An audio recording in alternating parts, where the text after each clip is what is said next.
நாம் மணவாட்டி தன்னை ஆயத்தமாய் கொண்டிருக்கிறதை நாம் தியானித்துக் கொண்டிருக்கிறோம். We are meditating on the bride preparing herself. தன்னுடைய மணவாட்டியானவள் தன்னுடைய வெளியரங்கமான வாழ்க்கையை பார்க்கிலும் தன்னுடைய உள்ளான வாழ்க்கையில் தன்னை அதிகமாய் அலங்கரிக்கக்கூடியவள். The bride ought to be preparing and decorating her inner life much more than adorning and decorating her external life. ஆண்டவர் புத்தி உள்ள ஓமைகள் புத்தி இல்லாத ஓமைகளுடைய கன்னிகைகள் சொல்லும் பொழுது புத்தி உள்ள கன்னிகைகள் அந்தரங்கத்தில் வெளியரங்கமான வாழ்க்கை மாத்திரமல்ல அந்தரங்க வாழ்க்கையிலும் அவர் கவனம் செலுத்தினார்கள் என்பதை ஆண்டவர் சொன்னார்.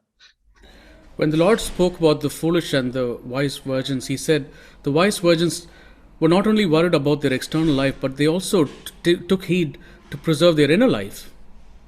பிரியமானவர்களே, இவைகளெல்லாம் நம்மளுடைய வாழ்க்கையில் நாம் சீரியஸாய் நாம் எடுக்காம போவோமானால் அந்த நாளில் நாம் ஏமாந்து போவோம்.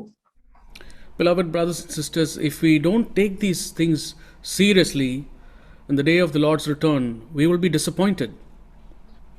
இப்படி நம்முடைய அந்தரங்கத்தை நாம் சுத்திகரித்துக் கொள்வதில் நாம் தீவிரமாக இருப்பதுதான் அவருக்கு முன்பாக நம்மை நாம் ஆயத்தப்படுத்திக் கொள்வது. Preserving and keeping our inner life pure is what it takes to be ready for the Lord's return and be prepared. Okay, நாம் ஒரு சில காரியங்களை நான் அந்த பரிசுத்தத்தில் உண்டான சில தோஷங்களை நான் கூற விரும்புகிறேன். I want to share about the iniquities in the holiness. மத்தேயு எழுதின சுவிசேஷம் 6ஆம் அதிகாரம். Matthew chapter 6. Chapter 6 முதல் 18 வசனங்கள் ஆண்டவர் வந்து நம்மளுடைய ஹிடன் லைஃப் குறித்து காரியத்தை வலியுறுத்தி சொன்னார். முதல் 18 வசனங்கள். Matthew chapter 6 and the first 18 things Jesus talks about 18 verses. Jesus talks about the inner life. அதிலே நாம் 4ஆம் வசனத்தில் வாசிக்கிறோம், அந்தரங்கத்தில் பார்க்கிற உன் பிதா. 6ஆம் வசனத்தினுடைய லேட்டர் பார்ட், அந்தரங்கத்தில் பார்க்கிற உன் பிதா. verse 18, அந்தரங்கத்தில் பார்க்கிற உன் பிதா. So we keep reading these verses that the Father who sees in secret, the Father who sees in secret, the Father who sees in secret. ஆனால் இன்றைய வெளி உலகத்தில் நாம் பார்க்கிறது இந்த மூன்று காரியங்களையுமே அவர்கள் அந்தரங்கத்தில் செய்வதில்லை, வெளியரங்கமாய் செய்கிறார்கள். But what we see in the world today is people are not concentrating about things that are happening in the inner life, but they're concentrating more on what happens in the external life. அது தான தர்மம் பண்ணுகிறமான காரியமா இருக்கட்டும், அல்லது ஜெபமா இருக்கட்டும், அல்லது உபவாசமா இருக்கட்டும், இந்த மூன்றும் இன்னைக்கு கிறிஸ்துவத்தில் வெளியரங்கமாக்கி அதுல மேன்மை பாராட்டுகிறார்கள். Doing good to others, praying or fasting, all that people concentrate on is the external activity, what people see, and not the inner life behind it. இதெல்லாம் பரிசுத்தமான காரியங்களான்னு கேட்டா எஸ், பரிசுத்தமான நீதியான காரியங்கள். உபவாசிப்பது, ஜெபிப்பது, தான தர்மம் பண்ணுவது, இப்படிப்பட்ட காரியங்கள் எல்லாம் நீதியும் பரிசுத்தமான காரியங்களே. It is true that fasting, praying, doing good to others, it's all holy activities. It's important. ஆனால் அது எப்பொழுது தேவனுக்கு முன்பாக இல்லாமல் மனுஷருக்கு முன்பாக எப்ப காண வேண்டும் என்று செய்கிறோமோ அப்பொழுதே அது என்னவாகிறது என்றால் அந்த பரிசுத்தத்தில் தோஷம் வந்து விடுகிறது. The iniquity in those holy acts comes when we do that for the sake of our reputation before men rather than doing that with our attitude before God. சில சமயங்களில் நம்மளுடைய சர்ச்சஸ்ல வந்து காணிக்கை கொடுக்கிறதுக்காக வருவாங்க, காணிக்கை செய்வதற்காக வருவாங்க. Sometimes in our churches people come to give an offering. நாம் காணிக்கை பெட்டி ஒண்ணுக்கு 2 இடத்துல நம்ம காணிக்கை பெட்டி வச்சிருக்கோம். So in the church we have not one, 2 offering boxes. அதுல ஹோல் வந்து நல்ல அந்த ஸ்லிட் வந்து நல்ல பெருசாவே வச்சிருக்கோம் நம்ம. So the offering box has a nice wide slit on the top. இவர்கள் என்ன செய்வாங்க அப்படின்னா சும்மா ஒரு ஸ்மால் அமௌண்ட் அப்படின்னா பாக்ஸ்ல போட்டுட்டு கொஞ்சம் நல்ல ஒரு வெயிட்டான அமௌண்டா இருந்தா என்ன செய்வாங்க அப்படின்னா அது ஒரு கவர்ல சுத்தி கொண்டு வந்து கையில அப்படி கொண்டு வந்து கொடுப்பாங்க. So if it's a small few currency notes, they'll put it in the box. But say, for example, if they had to give a few more extra currency notes, they will put that in an envelope and they'll hand it to the elders. நான் கேட்கறது அந்த dear பிரதர்கிட்ட அந்த dear சிஸ்டர்கிட்ட கேட்கும் பொழுது இது என்னன்னு கேட்பேன். Brother ஆஃபரிங்க ஏன் கையில கொடுக்குறீங்க? பாக்ஸ் இருக்கே, பாக்ஸ்ல போட வேண்டியதானே. So when the brother or sister comes, I'll say, brother, sister, what's this that you're giving? And they'll say, oh brother, this is an offering. And I'll ask them saying, there is an offering box, brother, sister, why don't you place it there? இல்ல brother, இது கொஞ்சம் amount நிறைய இருக்கு அப்படின்னா, பாக்ஸ்ல slit நல்லா பெருசா இருக்கு அப்படின்னா அங்க போடுங்க நீங்க. So when we say, why are you giving here? They'll say, oh brother, this is a bit large amount. So I'll say to them, brother, sister, the offering box, we've considered that and the slit is quite wide. You can actually put it directly in the box. காரணம், இவர்கள் ஏற்கனவே இருந்ததான சில ஸ்தாபன சபைகளில் 100 ரூபாய் 500 ரூபான்னு பொட்டியில போட்டுவிட்டு நல்ல big அமௌண்டா இருந்த கையில பாஸ்டர் கையில கொடுத்துட்டு அந்த பாஸ்டர் அதுக்கு ஒரு அல்லேலூயா சொல்லி அதுக்கு தலைமையில கை வச்சு ஜெபம் பண்ணி அதுக்கு ஆமீன் போட்டு அதுக்கு ஒரு பெரிய பண்டிகையே நடப்பித்து இந்த ஸ்பிரிட்டோடே கூட இங்க சர்ச்சிலேயே வந்து என்ன செய்யறதுன்னு கேட்டா அவ்வளவு பெரிய ஆஃபரிங் தூக்கி கொடுக்கிறது. So this is the legacy that these brothers sisters bring from other denominations, where if it's say 5 pounds, 10 pounds, they'll put it in the box. If it's 50 pounds or 500 pounds, they give it to the pastor and the pastor will take it and make a big show of it. He'll pray over it, pray for the family and declare it and have a celebration over it and say amen and hallelujah for it. நம்ம என்ன சொல்லுவோம், காணிக்கை correct தான், காணிக்கையெல்லாம் correct தான், ஆனால் இத இன்னார அறியணும், நான் இவ்வளவு போடுறேங்கிறது தெரியணும்னு சொல்லிட்டு மனுஷர் காண்பிக்கிறமே பிரியமானவர்களே, iniquity. So the offering was right, but the fact that you wanted to do it so people can see and you get the honor, that is the iniquity in that holiness. என்னாச்சு? Wise virgin கிடையாது, foolish virgin. What happened in that situation is they were not being a wise virgin, they were being a foolish virgin. அந்தரங்கத்துல credit ஆகல, தேவனுடைய அக்கவுண்ட்ல அங்க credit ஆகல, அந்தரங்கத்துல oil சேரல. That didn't contribute to giving a reserve oil within. The credit didn't go towards the Lord. பிரியமானவர்களே, நாம் ஜனங்களுடைய கணக்குல அவரவருடைய கணக்குல பலன் பெருகும்படிக்கு நாம் விரும்புகிறோம். We want our balance to increase with people. அவன் நித்தியத்துல இங்க இருந்து நிறைய பீப்புள் நித்தியத்துல போய் நான் உனக்கு ஆண்டவரே, நான் உங்களுக்கு இவ்வளவு சாக்ரிஃபைஸ் பண்ண அப்படின்னு சொல்லிட்டு எவ்வளவு கொடுத்த ஆண்டவரே அப்படின்னு ஜனங்களுக்கு எல்லாம் ஒரு பெரிய அதிர்ச்சி காத்து கொண்டிருக்கிறது. அவர் என்ன சொல்லுவார்னா, நீ பூமியில இருக்கிற நாட்கள்லே உனக்கு போட்ட ஆமேன், உனக்கு போட்ட அல்லேலூயா, நீ போட்ட கொழுப்பு, அந்த கொழுப்பை எடுத்து நீ அங்கே தின்னு முடிச்சுட்ட, உனக்கு பூமியிலே எல்லாம் முடிஞ்சிருச்சு, இங்க ஒண்ணுமே இல்லைன்றுவார். So these are people who will go to the Lord on the day of judgment and say, Lord, I sacrificed and I gave this huge amount, I did so much for you, where is the credit to it? And the Lord will say, well, when you've done that before men, all the blessing, all the honor, the rich fat that came from that sacrifice, already you benefit from it on earth. You already deserved it and you received it. ஆனால் நாம் பவுல் சொல்லுகிறது போல நாம் சொல்லுகிறோம், பிரியமானவர்களே, ஓ பிலிப்பியரே, உங்களுடைய அக்கவுண்ட்ல உங்களுக்கு அங்க பரலோகத்துல கிரெடிட் ஆகும்படிக்கு நாங்கள் இதை செய்கிறோம் அப்படின்னு சொல்றாரு. Like Paul tells to the Philippians, oh Philippians, we are doing these things so that this account will increase towards your credit in heaven above. Praise Lord. Praise the Lord. நாம் புத்தி உள்ள கன்னிகைகளா இருந்து அடுத்தவர்களே புத்தி உள்ள கன்னிகைகளா இருக்கும்படிக்கு நாம் உந்தி தள்ளுகிறோம், அவர்களே அதுக்கு நேராய் நடத்துகிறோம். We push and direct people so that firstly we will be a wise virgin ourselves, and secondly we inspire others to go this way. Jesus 40 days fasting இருந்தார். Jesus fasted for 40 days. யாருக்குமே தெரியல. No one knew it. 40 days fasting எடுக்கிறதுக்கு முன்னால் நாசரேத்தூர்ல 3 days fasting, 7 days fasting, 10 days fasting, இதெல்லாம் training எடுத்துட்டார் நாசரேத்தூர்ல. before Jesus fasted for 40 days, while he was in Nazareth, he done a training, 3 days fasting, 7-day fasting, few extra days fasting. He done all that in Nazareth. இப்ப 40 days ஃபாஸ்டிங்கிறது யாருக்குமே தெரியல.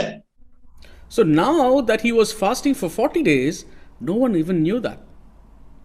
Jesus தன்னுடைய சீஷர்கள்ட்ட 1-2 matter இப்படி சொன்னதுனாலதான் அது தெரிய வந்துச்சு. Matthew 4, Luke 4ல Jesus சொன்னதுனாலதான் தெரிய வந்துச்சு, இல்லைன்னா தெரியாது. Only because Jesus mentioned that to Matthew and Luke, we see that in Matthew chapter 4, Luke chapter 4. Otherwise, we wouldn't have even known about it.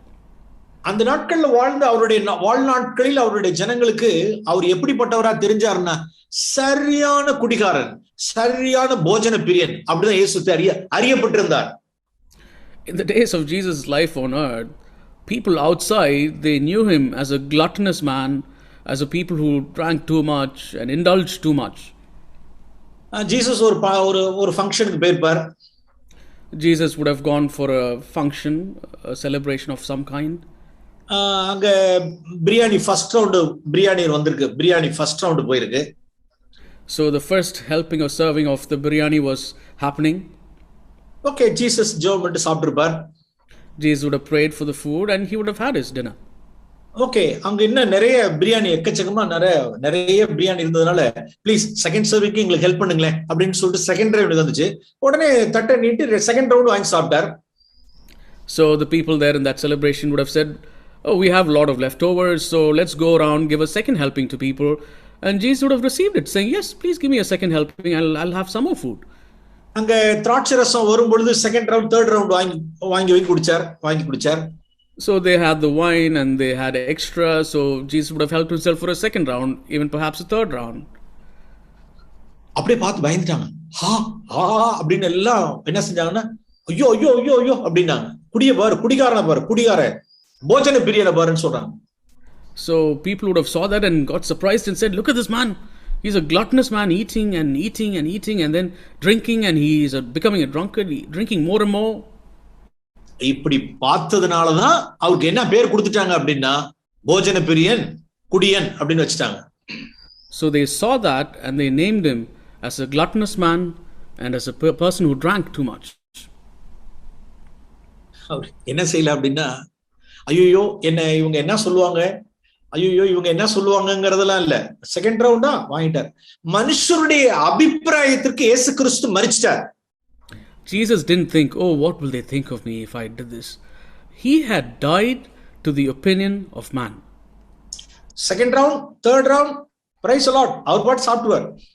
Second round or third round, he had the freedom and he received it and he ate and drank it.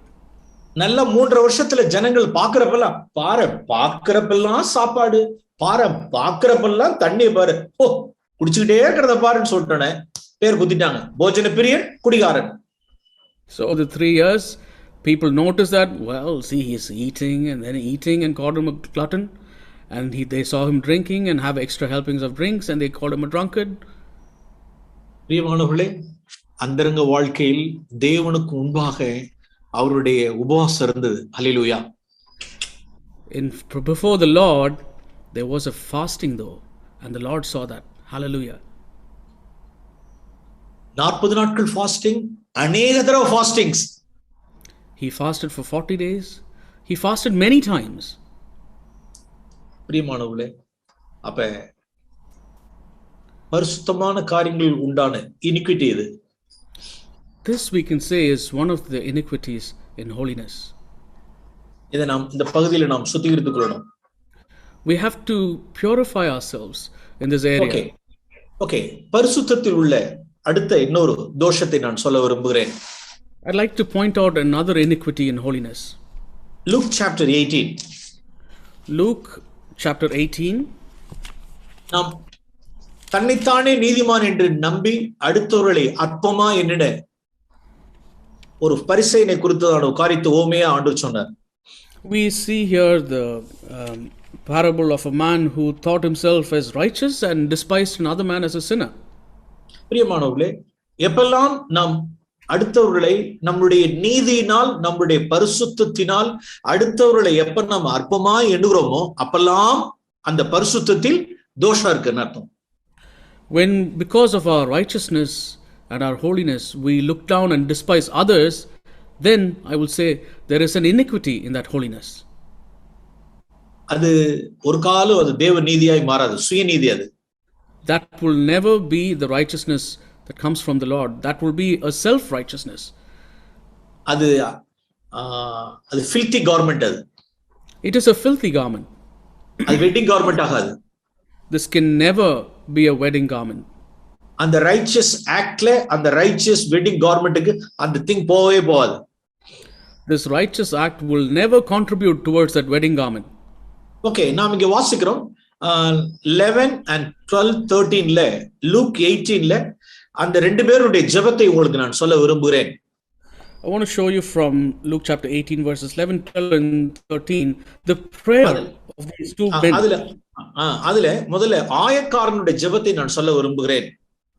First I want to show you the prayer of the Pharisee. அந்த ஜெபத்தில் தன்னுடைய தமிழ் வேதாகமத்தில் 4 வார்த்தைகள் தான் இருக்கு. Only there are 4 words, அவ்வளவுதான். So this verse, the description of his prayer, the Pharisee's prayer, in the Tamil Bible, just there's 4 words. It's described very well. தேவனே, number 1. First thing he said, God. பாவியாகிய, இரண்டாவது வார்த்தை. Sinner, second word. என்மேல், மூணாவது வார்த்தை. Upon me, third word. Fourth word, கிருபையாயிரும். Be gracious was the fourth word. 4 வார்த்தையில என்னென்ன இருக்குன்னு சொல்ல விரும்புகிறேன். I'd like to expand on these 4 words. What was behind those 4 words? அங்க worship and adoration அதுல இருக்கு. There is worship and adoration. அதுல confession இருக்கு. அதுல there is confession. அதுல petition இருக்கு, request இருக்கு. அதுல there's a petition or a request. எத்தனை வார்த்தைகள் உள்ள ஜெபத்துல? How many words in that prayer? 4 வார்த்தையில. Just 4 words. Adoration, confession, petition. Adoration, confession and petition. அவனுடைய adoration என்ன அப்படின்னா, அவன் தேவாலயத்துக்குள்ள வர்றதுக்கு தன் கண்களை ஏறெடுக்க கூடாதபடிக்கு, ஆண்டவரே இந்த filthy ஐஸோட உம்மை நான் எப்படி பாப்பேன்னு அடிச்சிட்டான். Adoration, worship. So as he entered the temple, he shut his eyes and said, Lord, how will I even see you with these filthy eyes? And he beat his chest. Worship and adoration. Worship and adoration. Okay. அவனுடைய confession, பாவி ஆண்டவரே, பாவியாகிய என்மேல். அவனுடைய confession, நான் sinner. He prayed, a sinner such as me, Lord. That's the confession. Okay. Petition, கிருபையாயிரும். எனக்கு கிருபை வேணும், எனக்கு இரக்கம் காண்பீங்க, எனக்கு கிருபையை தாங்க. Petition. And in that verse 13, his petition was, be merciful to me, Lord. Be merciful to me. Oh God. 4 வார்த்தையில் எவ்வளவு உடைஞ்சு நொறுங்கி ஒரு ஜெபம் பண்ணி தேவனால் நீதிமானாக்கப்பட்டவனா போயிட்டான். In those 4 words, he prayed that 4-word prayer and he was made righteous and left that church in that way. பிரியமானவர்களே, 13ஆம் வசனத்துல பாக்குறீங்களா? அப்படி வசனத்துல தூரத்தில் நின்று வானத்துக்கு ஏறெடுக்க துணியாமல் தன் மார்பில் அடித்துக்கொண்டு என்னென்னலாம் அதுக்கு முன்னால அந்த வசனத்தை சொல்றதுக்கு முன்னால அவனை see that அவனுடைய adoration, அவனுடைய fear of God, அவனுடைய பயம், அவனுடைய worship. You see here in this verse 13, he was standing at a distance, unwilling to open his eyes and look to heaven. He was beating his breast and he cried out to God to be merciful to him. So there he showed his adoration, worship and confession. மேலே verse 11 and 12ல என்னுடைய தமிழ் வேதாகமத்துல 20 வார்த்தைகளை நான் பார்க்கிறேன். Whereas about the Pharisee in verses 11 and 12, about 20 words said by the Pharisee is there. English பைபிள்ல நான் எப்படி நான் பார்க்கல, எவ்வளவு வேர்ட்ஸ் இருக்குன்னு எனக்கு தெரியல. பட் தமிழ் வேதாகமத்துல நான் 20 வார்த்தைகளை நான் பார்க்கிறேன். I'm unsure how many words are there in the English Bible, but in Tamil Bible, his words are about 20. அதுல என்ன இருக்கு அப்படின்னா, அதுல அடரேஷன் இல்ல, அதுல வொர்ஷிப் இல்ல, கன்ஃபெஷன் இல்ல, பெட்டிஷன் இல்ல, எதுவுமே இல்ல. அவனுக்கு எதுவும் தேவைப்படவும் இல்ல. So, this man's prayer, the Pharisees' prayer, there was no worship, no adoration, no confession, no petition because he didn't need it. அவன் தனக்கு தானே ஜெபம் பண்ணி கொண்டான். He is praying unto himself. அவனுக்கு முழுக்க முழுக்க யாருன்னா அடுத்தவன அற்பமா என்றதுதான் அவனுடைய காரியமா இருந்திருக்கு அவனுக்கு. For him, all that he was bothered to do was to despise and look down on the publican. தன்னை உயர்த்தினான். He lifted himself. 14ஆம் வசனத்தினுடைய லாஸ்ட் பார்ட்ல சொல்றோம், தன்னை உயர்த்துகிறவன் எவனும் தாழ்த்தப்படுவான், தன்னை தாழ்த்துகிறவன் உயர்த்தப்படுவான்ங்கிற வார்த்தை இந்த வேர்சஸ் பைபிள்ல நியூ டெஸ்டமெண்ட்ல இருக்கிற எல்லா இடத்துலயும் ஜீசஸ் யார்கிட்ட சொன்னார் அப்படின்னா பாரிசீஸ்ட தான் சொன்னார். So the last part of verse 14 says, everyone who exalts himself will be humbled, and he who humbles himself will be exalted. Wherever this expression comes in the Bible, we can note that it was always said by Jesus to the Pharisees. தங்களை உயர்த்துகிறவர்கள், அடுத்தவர்களை அற்பமாய் எண்ணுகிறவர்கள் எல்லாம் தங்களுடைய பார்வையில் உயர்த்துகிறவர்கள், அருவருப்பானவர்கள். So those who look down on others are always people in their own eyes, they exalt themselves. And that is something that the Lord despises. பிரியமானவர்களே, நாம் ஜாக்கிரதையுள்ளவர்களா இருப்போம் இந்த விஷயத்துல. Beloved brothers and sisters, we have to be very careful in this area. ஒரு காலம் நம்மளுடைய நீதியினால, நம்மளுடைய பரிசுத்தத்தினால அடுத்தவர்களை ஒரு காலம் அற்பமாய் எண்ணிட வேண்டாம். Because of our righteousness, our holiness, may we never look down and despise others. நம்மளுடைய பிள்ளைகளை நாம் நன்கு வளர்த்திருந்திருக்கலாம். Perhaps we've brought our children up quite well. நம்ம ஒரு கடன் இல்லாதபடிக்கு ஒரு வாழ்க்கை வாழலாம். Perhaps we are living a life without any debt. நம்மளுடைய பிள்ளைகள் காலமே ரட்சிக்கப்பட்டு ஞானஸ்தானம் பெற்று சபையில இருக்கலாம். Possibly our children have repented, born again, and they are in the church and living a good life. அல்லது சர்ச்சில் உள்ள மற்றவருடைய பிள்ளைகள் ஒரு தேவ பக்தி இல்லாதபடிக்கு உலகத்துக்குரியவர்களாய் பிள்ளைகள் இருக்கலாம். Perhaps other children of that age who are in the church, they're not so wholehearted, they've left and they've backslidden. பிரியமானவர்களே, அப்படிப்பட்ட சூழ்நிலையில் அந்தரங்கத்தில் நாம் அற்பமாய் எண்ணுகிறவர்களாய் இருப்போமானால் நாம் தேவனிடத்தில் நாம் தப்ப முடியாது. In our secret life, if we despise those others, we can never be spared by the Lord. The Lord notices it. Job chapter 35. Job chapter 35. Job chapter 35. Sorry, 36 verse 5. Sorry, it's Job chapter 36 and verse 5. அவர் மகத்துவம் உள்ளவர், ஒருவரையும் புறக்கணியார். Job chapter 36 and verse 5. Behold, God is mighty, but he does not despise any. Oh God, இந்த வார்த்தை எவ்வளவாய் நம்மளுடைய மாம்சமாக வேண்டிய ஒரு வசனம். What amount of life this should be for us, this word. பிரியமானவர்களே, இந்த verse உங்களுடைய சொந்த கண்கள் பார்ப்பதாக. I urge you that you see this verse with your own eyes. தேவன் பரிசுத்தத்தில் மகத்துவம் உள்ளவர். God is mighty in his holiness. தேவன் வல்லமையில் மகத்துவம் உள்ளவர். He is mighty in his power.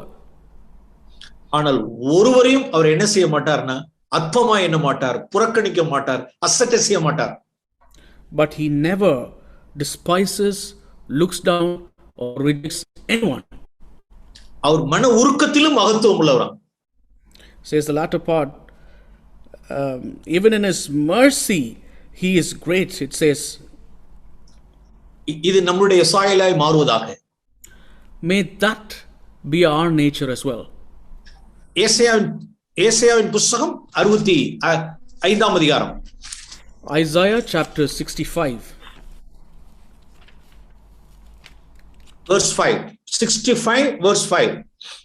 Isaiah chapter 65 and verse 5. Who say, keep to yourself, do not come near me, for I am holier than thou. இதுதான் நம்மளுடைய எண்ணுகிறதுக்கு அந்த verse எங்க இருக்கு, இந்த verse எங்க இருக்குன்னு பாருங்க. See where that verse is that we saw and see where this verse is where we see here. என் கிட்டக்க வராதே, நான் உன்னை பார்க்கிறேன், நான் பரிசுத்தன். Here it says, Don't come near me, because I am holier than thou. ஜீசஸ்னுடைய நாட்கள்ல வாழ்ந்த பாரிசீஸும் எப்படி இருந்தாங்க அப்படின்னா, கிட்டக்க வராத கிட்டக்க வராத கிட்டக்க வராத, உங்களை காட்டிலும் நாங்க பரிசுத்தவான்கள் அப்படிதான் இருந்தாங்க. Pharisees who lived in the days of Jesus, that was their attitude. They'll say, don't come near me, don't come near me at all, because I'm holier than you. அவர்கள் மத்தியில தான் இப்ப ஜீசஸ் வந்தார். In the midst of them, Jesus came. அவர் யாரோட associate பண்ணியிருந்தார் அப்படின்னா, மகதலேனாள் மரியாளோட, சகேயோட, சமாரியா ஸ்திரீயோட, ஆயக்காரர்களோடு கூட, விபச்சாரர்களோடு கூட அவர் அசோசியேட் பண்ணி இருந்து அவர் என்னத்தை நாமத்தை சுதந்திரித்துக் கொண்டார் என்றால், ஃப்ரெண்ட் ஆஃப் சின்னர்ஸ் அப்படின்னு பெயரை சுதந்திரிச்சு கொண்டார். The reason why he had this name, that he was a friend of sinners, was he was linking and associating himself with Magdalene Mary, Zacchaeus, and other people sinful in the eyes of the Pharisees. சகே வீட்ல ஒரு நாள் ஃபுல்லா தங்கினார். He stayed in Zacchaeus' house for a whole day. Praise the Lord. Praise the Lord. சமாரியாவில் 2 நாள் தங்கினார். In Samaria, he stayed for 2 days. சமாரியர்கள் எங்களுடைய கிராமத்தில் தங்க வேண்டும் என்று அவரிடத்தில் வருந்தி கேட்டுக்கொண்டார்கள். அவர் அந்த கிராமத்தில் 2 நாள் தங்கினார். The people of Samaria, they urged him to stay with them for a couple of days, and he did that. He stayed with them for 2 days. அவர் யாரிடத்திலும் தங்கியிருந்தார் என்றால், சகேயு போன்ற பாவிகளுடைய வீட்டில் தங்கியிருந்தார். சமாரியர்கள் போன்ற லோ காஸ்ட் பீப்பிள்டையும் தங்கியிருந்தார். So who Jesus stayed with was sinners like Zacchaeus, and like the Samaritans, the low caste, the people who were looked down upon. He stayed with them as well. பிரியமானவர்களே, நம்மை நாமே நிதானிச்சு நியாயந்து பார்ப்போம் இந்த விஷயத்துல. Let's examine and judge ourselves, beloved brothers and sisters. தாழ்மை உள்ளவரிடத்தில் இணங்குங்கள், அவர்களோடு கூட associate பண்ணுங்கள். ரோமன்ஸ் 12 வாசிக்கிறோம். Romans 12 talks about associate and be there on the side of those who are lowly and humble. Jesus எந்த லோலியில இருந்தார் அப்படின்னா, துன்மார்க்கனான பண விஷயத்தில் உண்மை இல்லாத ஒரு நொட்டேரியஸ் சின்னர்ஸ் வீட்டுல லோ காஸ்ட் ப்ரொஃபைல் உள்ளவங்கள்ட்ட ஜீசஸ் தங்கி இருந்தார். Jesus stayed with his both low caste and this notorious man who was not faithful with money and who was cheating other people of their money. Jesus stayed with them. அவர்களோடு கூட இருந்து அவர்களை ஆதாயப்படுத்திக் கொண்டார். He dwelt with them and he gained them.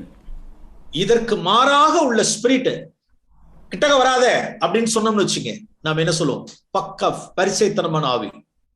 If we have a spirit contrary to that, we will call that a spirit of hypocrisy. A Pharisee spirit. நாம் ஜாக்கிரதை உள்ளவர்களா இருக்கணும். We must be careful. Even ஜீசஸ்னுடைய வார்த்தை இப்படியே நம்ம லிட்டரலா எடுத்து பார்ப்போமே. இந்த நம்ம ஏசாயால வாசிச்சது போல, எப்பா ஜூடாஸ் லாஸ்ட் சப்பர்ல ஜூடாஸ் உள்ளார விட்டுறாதீங்க, கதவை சாத்துங்க, நீங்க 11 மணி வர வாங்க, அவனை வெளியில அடைச்சிட்டு நீங்க மட்டும் உள்ளார வாங்க, அவன் கிட்டக்க வரக்கூடாது அப்படின்னு சொல்லல. For example, if you were to look at the Last Supper, Jesus didn't say, do you know what, shut the door, let Judas be out, just 11 of your disciples come in, make sure he doesn't come near or enter this premises. He didn't say that. பாவி, அவன் துன்மார்க்கன், அவன் நன்றி கெட்ட துரோகி, அவன் ட்ரெச்சரர், அவனை உள்ளார விடாதீங்க, கதவை சாத்துங்க, பாக்கி 11 பேர் பிரெட் பேக் பண்ண வாங்க அப்படின்னு சொல்லல அவர்.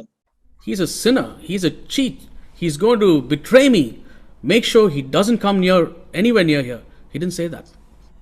இந்த வார்த்தை ஏசாயா 65:5 இப்படி நான் வாசிக்கிறேன். ஜூடாஸ் உன் மட்டில இரு, கிட்டக்க வராத, உன்னை பார்க்கிலும் நான் பரிசுத்தன் அப்படின்னு அவர் சொல்லல.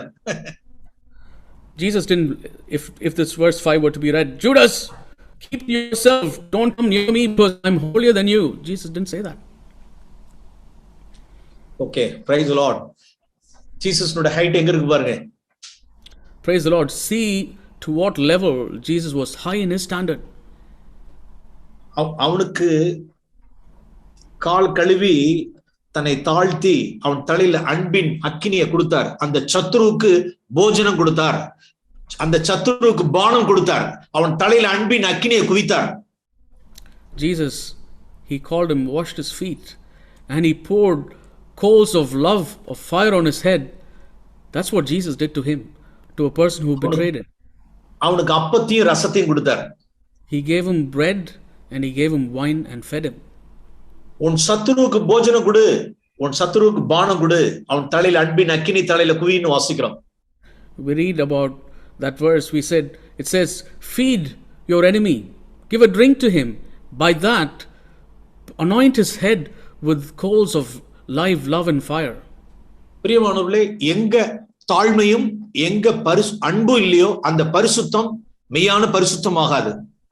Where there is no love, where there is no humility, there that holiness will not be true holiness. நான் மீண்டும் ஒரு தடவை சொல்ல விரும்புகிறேன். I'd like to repeat that again. நாம் இயேசுவினிடத்திலிருந்து தான் மெய்யான ஹோலினஸ்னா என்னன்னு படிச்சுக்கணும். We should learn what true holiness is from Jesus himself.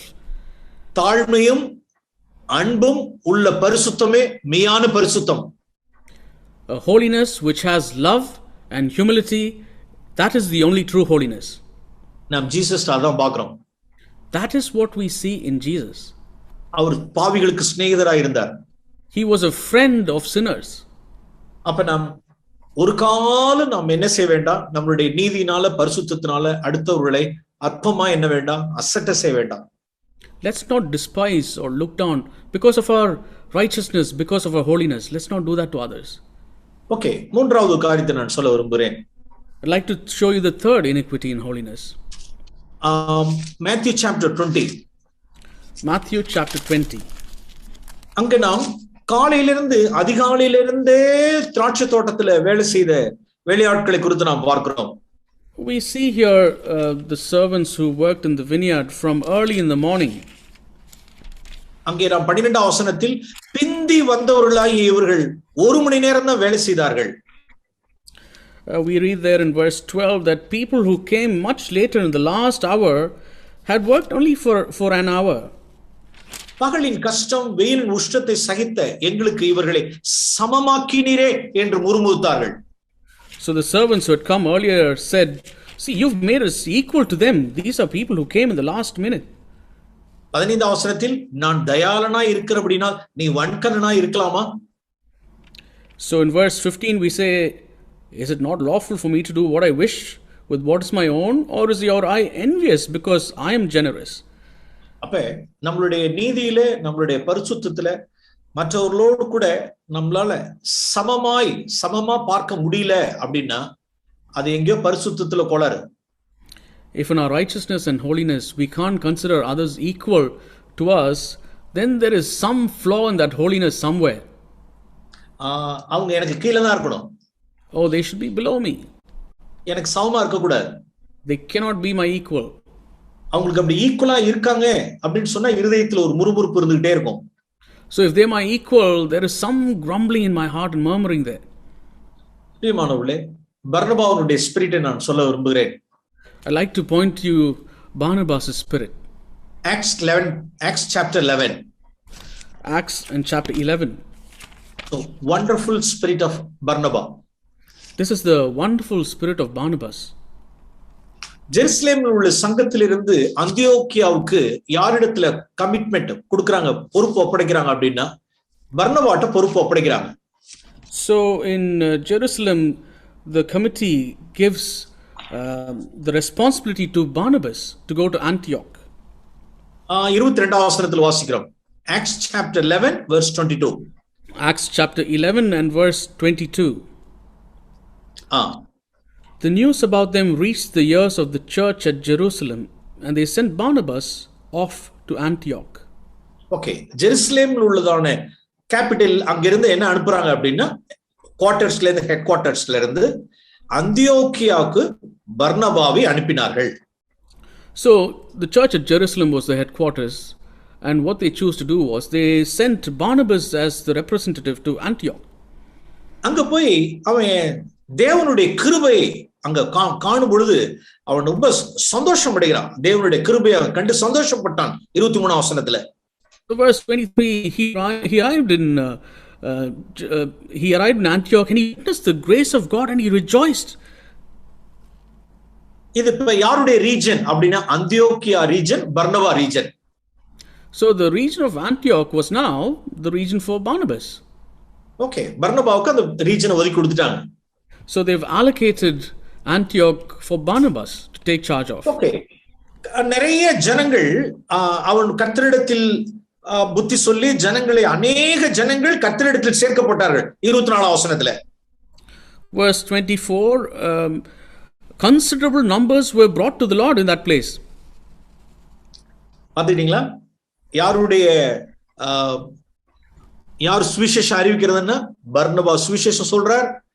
பர்னபா கன்வர்ஷனுக்குள்ள நடத்துறார், மறுபிறப்புக்கு நடத்துறார், ஞானஸ்தானம் கொடுக்கிறார், சபையில ஸ்திரப்படுத்தி எல்லா காரியங்களையும் பர்னபா செஞ்சிட்டு இருக்கார். So who's doing all the work here? This is Barnabas. He is giving the word, he's reaching out and evangelizing, he's causing people to repent, he baptizes them, and he's adding them to the numbers in the church there. Okay, இப்ப அந்த மனுஷனுடைய ஸ்பிரிட்டை பாருங்களேன். Bible மேல அந்த வார்த்தை போட்டிருக்கு 24ஆம் வசனத்துல, நல்லவன் அப்படின்னு போட்டிருக்கு. நல்லவன், நல்ல வார்த்தை, நல்லவன், பரிசுத்த ஆவியில் நிறைந்தவன் அப்படின்னு போட்டிருக்கு பாருங்க. Verse 24 summarizes the spirit of Barnabas in this way: for he was a good man and full of the Holy Spirit and of faith. நல்லவனும் பரிசுத்த ஆவியில் நிறைந்தவனும். So it says he was a good man and full of the Holy Spirit. அவனுடைய இருதயத்துக்குள்ள, ஐயோ நான் ஒரு ஆளா இருந்துகிட்டு கஷ்டப்படுறேனே, எனக்கு ஒரு சரியான ஒரு ஹெல்ப்பர் இருந்தா நல்லா இருக்கும் அப்படின்னு அப்படியே யோசனை பண்ற. பாக்குறப்ப that young fellow, that young man, சால் மட்டும் எனக்கு கையில கிடைச்சா அப்படின்னா, சாலுடைய ஹெல்ப்போட கூட இந்த பர்னபா இந்த அந்தியோக்கியாவுல நிறைய தேவனுக்கு என்று சாதிக்கலாம் அப்படின்னு தீர்மானிக்கிறான். So he sits and thinks and says, see, as a single man I'm able to achieve this much. Wish I had Saul as a helper. Then I can take over the entire region of Antioch and we can do greater things. So he decides to seek for Saul to be his associate. அவன் தேவனுக்கானவைகளை தேடினவன், கர்த்தருக்கானவைகளை தேடினவன். Barnabas was seeking after things of the Lord. அவன் தனக்கானதை தேடல.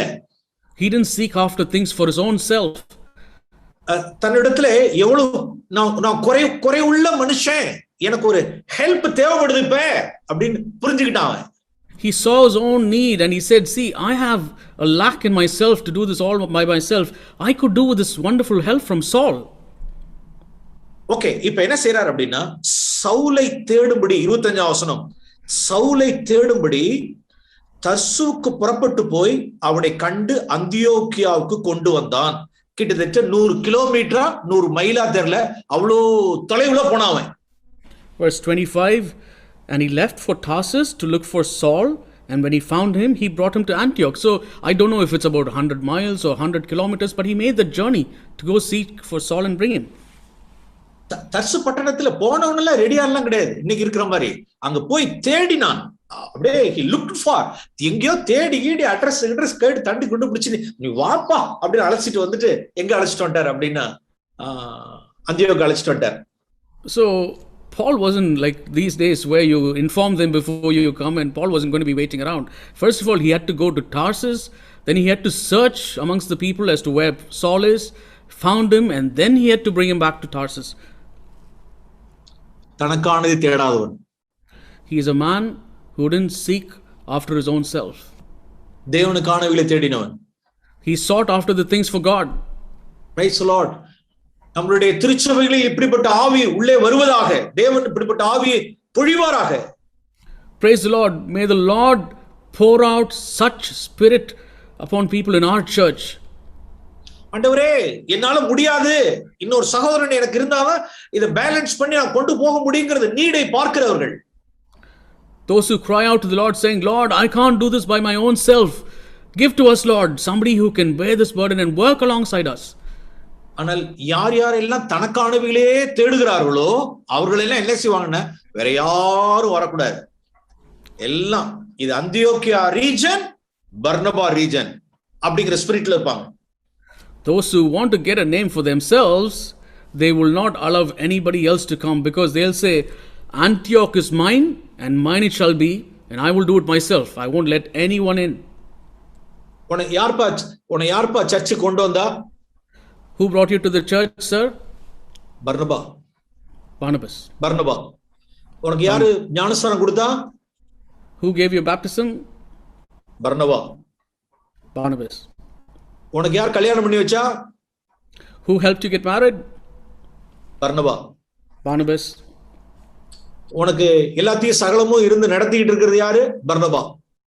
Who is helping you with various other things? Barnabas. இந்த spirit முற்றிலுமாய் நம்முடைய திருச்சபையிலிருந்து வெளியேறுவதாக. May such a selfish spirit be rid of all our churches.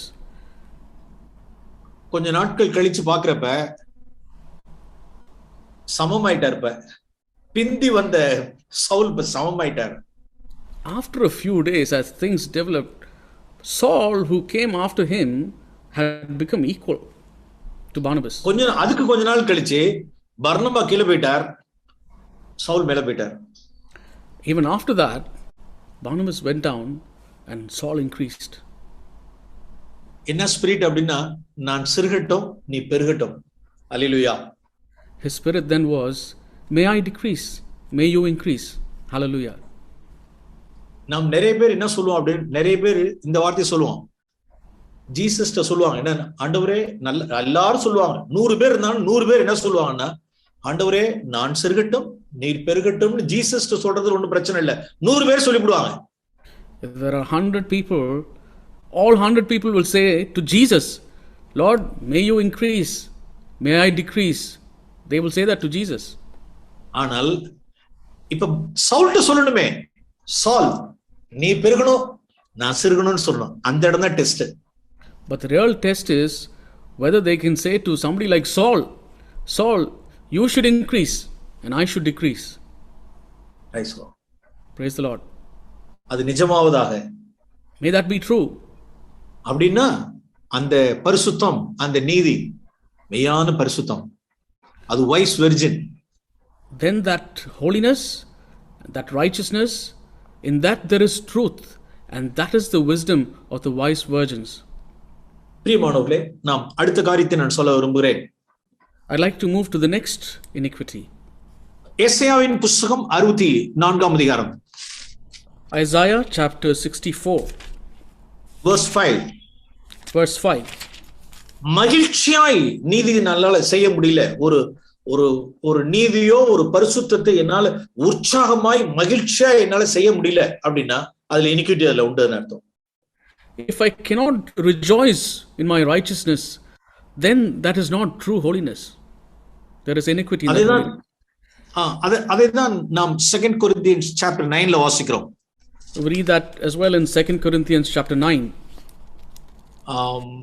7ஆம் வசனத்தில் 2 Corinthians chapter 9 verse 7.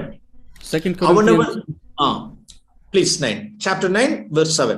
2 Corinthians chapter 9 and verse 7. Each one must do just as he has purposed in his heart, not grudgingly or under compulsion, for God loves a cheerful giver. Okay, இது வந்து அந்த இடத்துல context வந்து மணி matter சொல்லப்பட்டிருந்தாலும் நம்மளுடைய எல்லா righteousness ஆக்ட்ஸ்க்கு இந்த வசனத்தை நாம் எடுத்துக்கொள்ள வேண்டும்.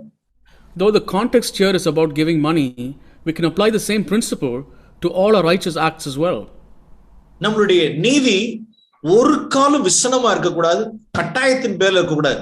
உற்சாகமாய் நீதியை செய்கிறவர்கள் தேவன் பிரியமா இருக்கிறார். Our righteousness should not be done grudgingly or under compulsion, for the Lord loves a cheerful righteous man. Praise the Lord. கரெக்ட்டா பிரதர் டிரான்ஸ்லேஷன் பண்ணார். உற்சாகமாய் நீதியை செய்கிறவரிடத்தில் தேவன் பிரியமாய் இருக்கிறார். The Lord is truly cheerful about the cheerful righteous man. கட்டாயத்தின் பேர் அல்ல.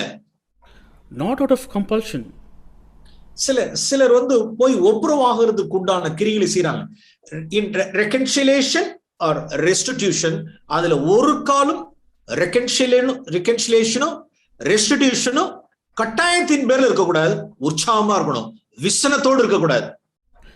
Even when people go and do some restitution and reconciliation, it should not be done because they were compelled to do that, and they shouldn't do that grudgingly. They should do that joyfully with rejoicing in their heart. சகேயு எப்படி ரெஸ்டிட்யூட் பண்ணான்னு சொல்லுங்க பாப்போம். Tell us how Zacchaeus he restituted. ஒண்ணுக்கு 40,000 10,000 40,000 கொடுக்கிறதுக்கு உற்சாகமா செஞ்சான். He did that with joy. He rejoiced, say, if I've cheated somebody one time, I'll do that fourfold back to him. அவன் விசனத்தோடும் கட்டாயத்தின் பேர்லாம் கிடையாது. யாரும் அவன்கிட்ட சொல்லல, உற்சாகமாய் தேவனுடைய நீதியை செய்தான். He wasn't sad and grudgingly doing that. No one told him. He done that joyfully, rejoicing before the Lord. அதே போலதான் ஒருத்தவர்கிட்ட போய் மன்னிப்பு கேட்கறதும், சில பேர் மன்னிப்பு கேட்கறது எப்படி இருக்கு அப்படின்னா அப்படி மன்னிப்பு கேட்கறாங்க. So some people, when they come to seek forgiveness, they have such a sad face and they feel so much forced to do that. குடும்பத்தில இருந்தாலும் சரி, சபையில இருந்தாலும் சரி, வெளியில இருந்தாலும் சரி, நாம் கட்டாயத்தின் பேர்ல இல்ல, விசனத்தின் பேர் இல்ல, உற்சாகமாய் இந்த தேவன் அதுதான் தேவன் பார்க்கிறார். Wherever it is, that situation at home or in the church or in a workplace, the Lord sees the attitude in which you do it, whether you're doing grudgingly or whether you're doing it rejoicing, and you want to do that with a clear heart. அல்லது நம்மளுடைய மணி matters உண்டான righteousness இருக்கட்டும், நம்மளுடைய ஏர்னிங்ஸா இருக்கட்டும், நம்மளுடைய வரி கட்டுறதா இருக்கட்டும், நம்மளுடைய கஸ்டம்ஸ், நம்மளுடைய தீர்வை, எந்த ரைச்சியஸ்னஸ் ஆக்டா இருந்தாலும் சரி, எல்லாம் கடன் வாங்கின கடனை திரும்ப அடைக்கிறதா இருந்தாலும் சரி, எல்லாம் உற்சாகமாய். Whatever, even if it's a money matter, whether it's paying the taxes or customs duty or returning a debt that we owed, giving back a loan, the Lord sees how you do it, whether you rejoice in doing that right. அல்லது கடன்படாதபடிக்கு வாழ்றதான ஒரு வாழ்க்கை, இருக்கிற சேலரிக்குள்ளாக வாழ்ற வாழ்க்கையில சந்தோஷமாய், கிரட்ஜிங் இல்லாதபடிக்கு, விசனம் இல்லாதபடிக்கு, righteous life வாழ்றது, சந்தோஷமா வாழ்றது. Living within our means to the salary that we get, to live a content life. Are we managing our life within that?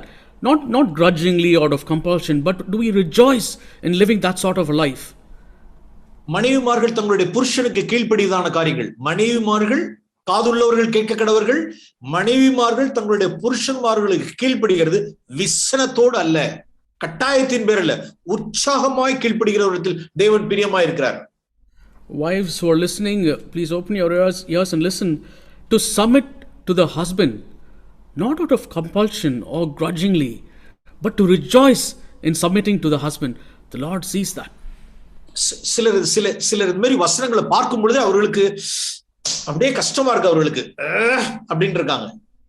Some people, when they see verses like this, they clench their fist and they punch it to say, oh, I've got to do this. ஆண்டவர் வேற எழுதி கொடுத்துட்டாரு, ஆண்டவர் வேற இப்படி எழுதி கொடுத்துட்டாரு, இந்த புருஷனுக்கு நான் கீழ்ப்படிவதா அப்படிங்கிற ஸ்பிரிட்ல they are murmuring, see, the Lord has written this word and I have to obey it to this husband. Should I live like this in this spirit? No. அப்படின்னா, my dear sisters, iniquity in your holiness.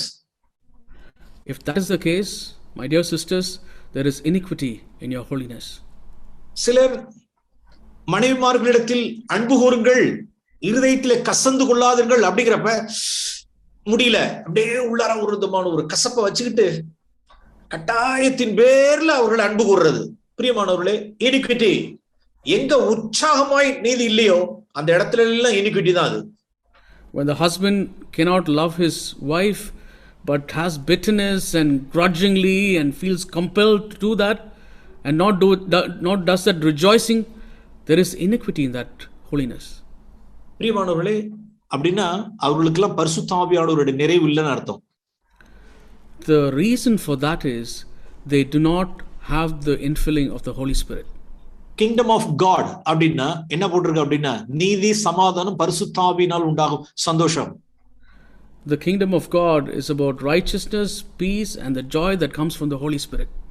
மெய்யாகவே யாருடைய குடும்பத்தில் தேவனுடைய ராஜ்யம் ஸ்தாபிக்கப்பட்டிருக்கிறதோ அவர்கள் ஒரு நீதியையும் ஒரு சமாதானத்தையும் பரிசுத்த ஆவியினால் சந்தோஷமாய் செய்வார்கள்.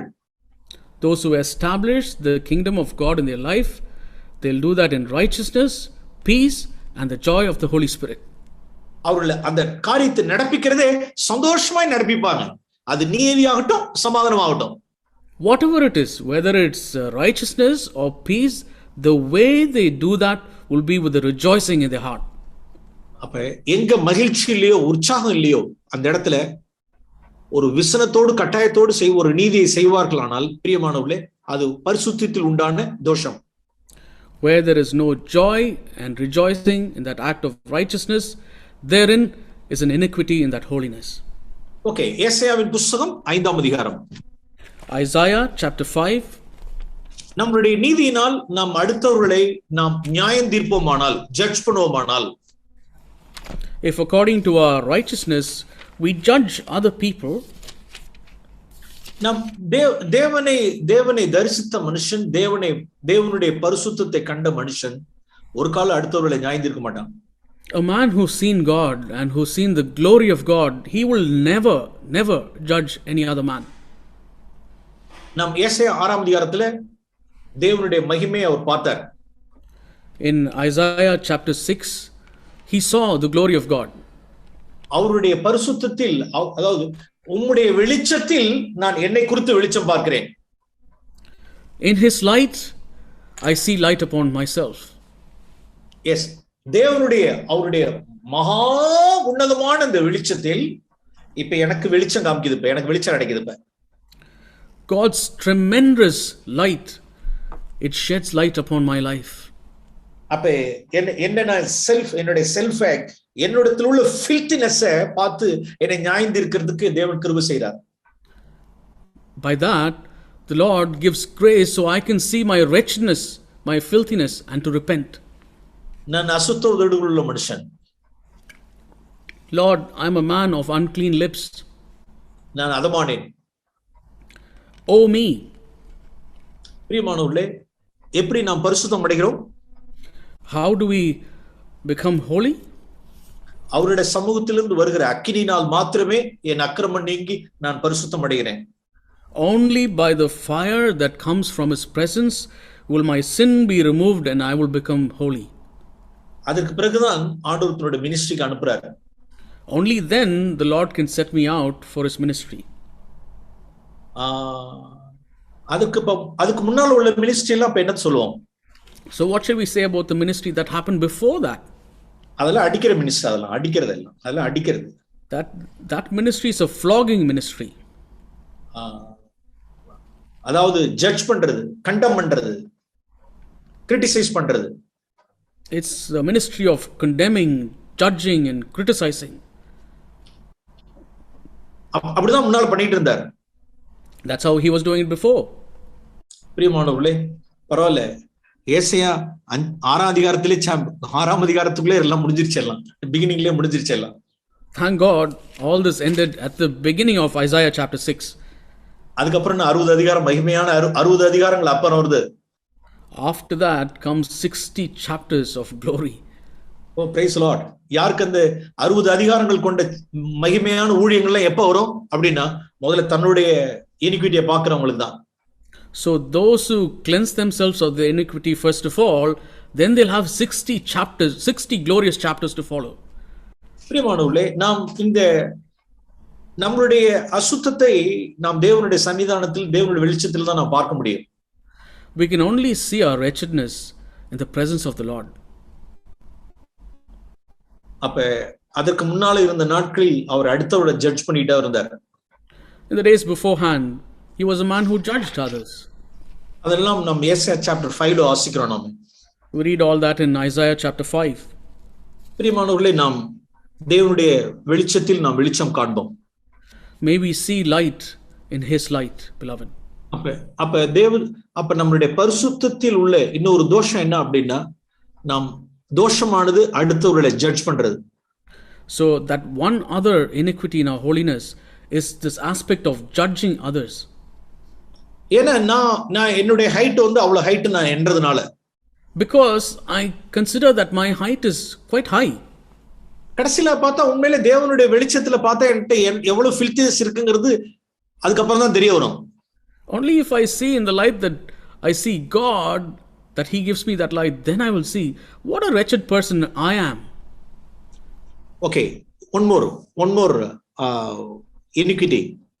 We can see one other iniquity. யோபின் புஸ்தகம், Job.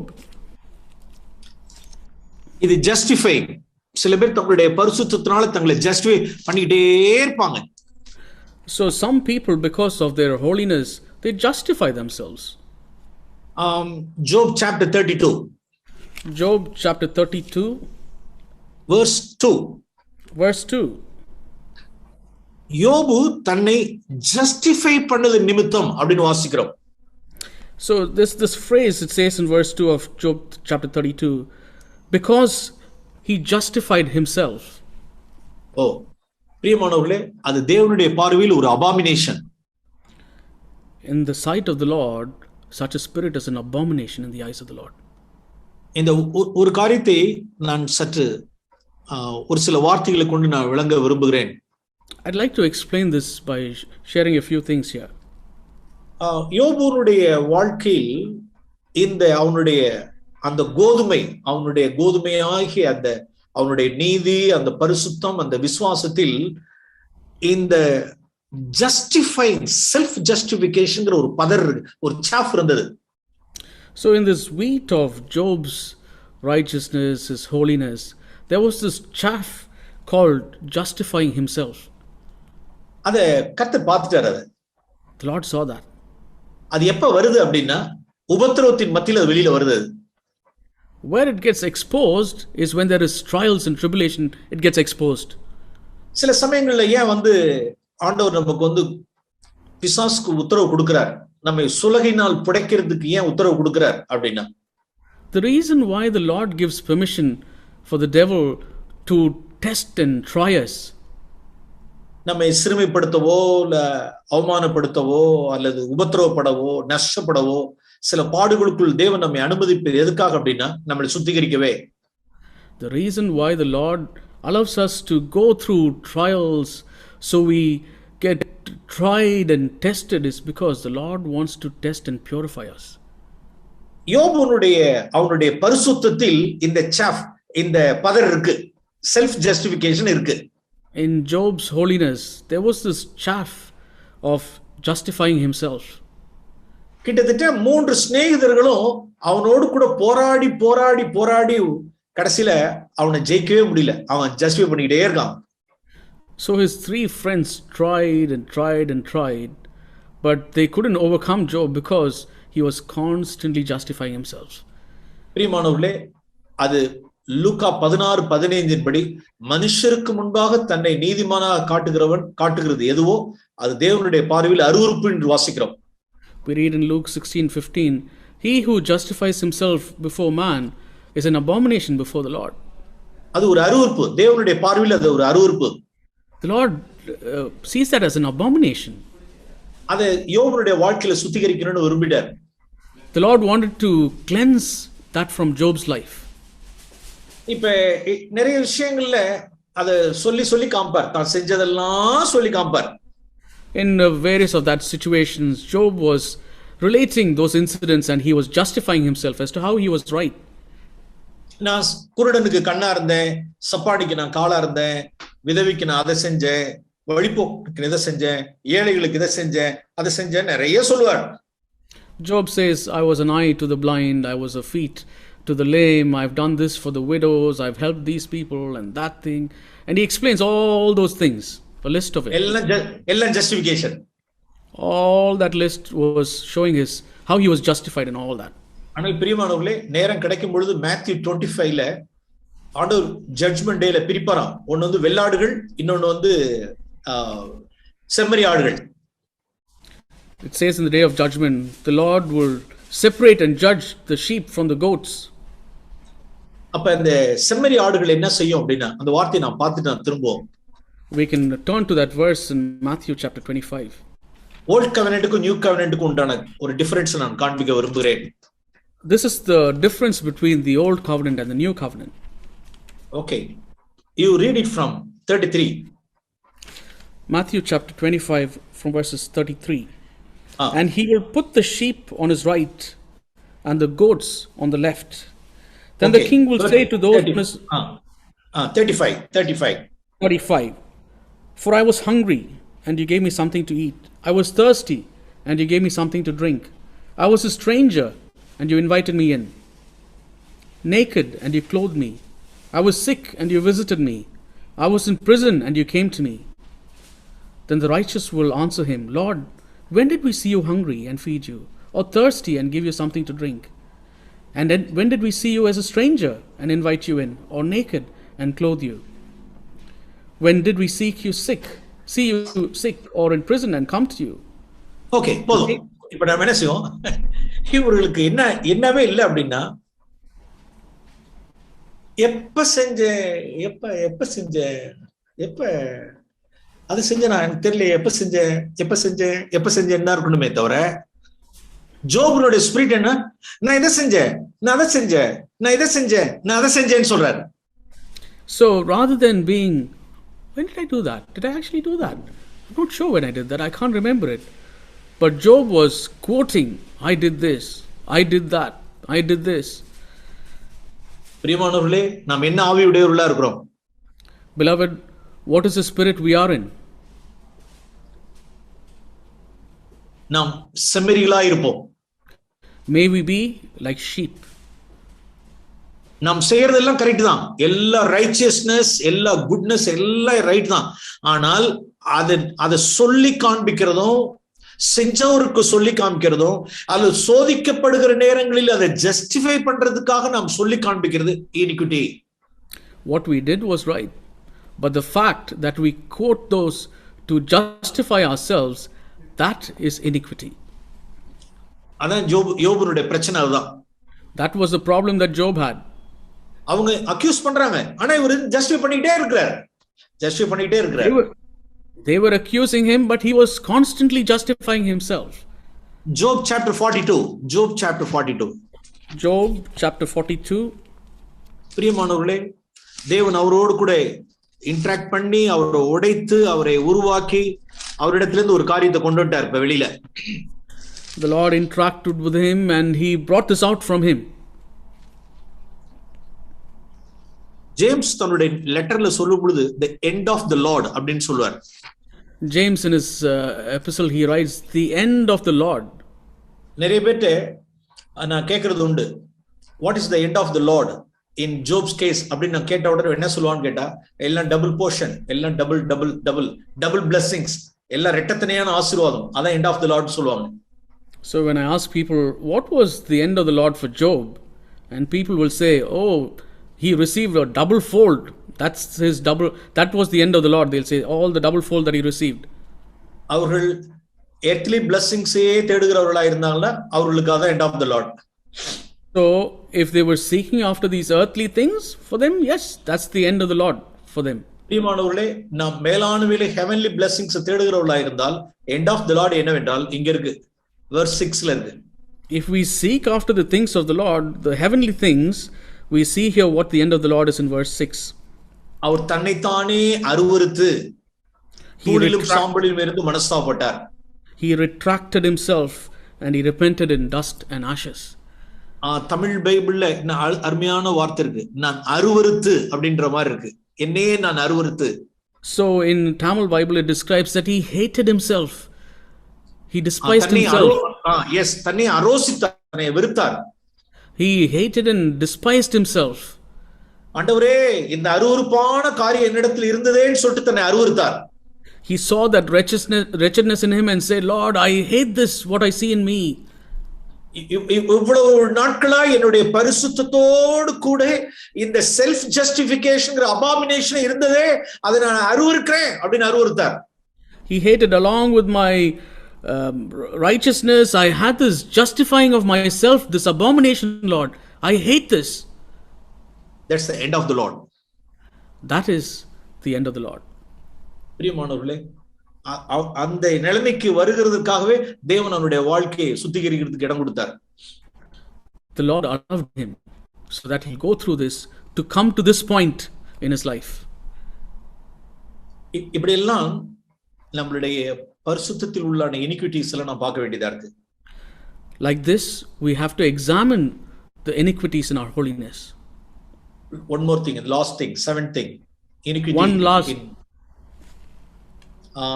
நான் அதிக ஒரு காரியத்தை சொல்லி நான் விடைபெற விரும்புகிறேன். Luke 15ல மூத்த குமாரனுடைய